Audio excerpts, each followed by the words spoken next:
Hallelujah.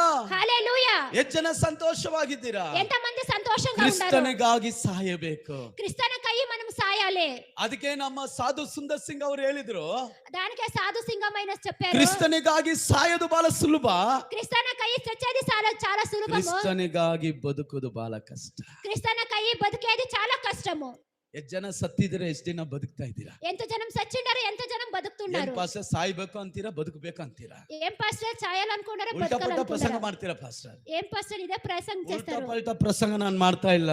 ఉల్టా పల్టా ప్రసంగం ನಿನ್ನ చేస్తలేదు. ಭೋಗಾಸಗಳು ಸಾಯಬೇಕು, నీ భోగాసలను సాయాలి, ಅಹಂಕಾರ ಸಾಯಬೇಕು, అహంకారము సాయాలి, ನಾನು ಅನ್ನೋದು ಸಾಯಬೇಕು, నేను అనేది సాయాలి, ನಂದೇ ಅನ್ನೋದು ಸಾಯಬೇಕು. నాదే అనేది సాయాలి. ಹಲ್ಲೆಲೂಯಾ. హల్లెలూయా. ಅದು ಸಾಯಲಿ, ಅದು సాయిని, ಕ್ರಿಸ್ತನ ಬದುಕಲಿ. క్రిస్తన హల్లెలూయా. హల్లెలూయా. ನಮ್ಮ ದೇಹದ ಮೂಲಕ ಕ್ರಿಸ್ತನ ಬದುಕಬೇಕು. మన మూలకంగా దేవుడు క్రీస్తు బతకాలి. ಇದೇ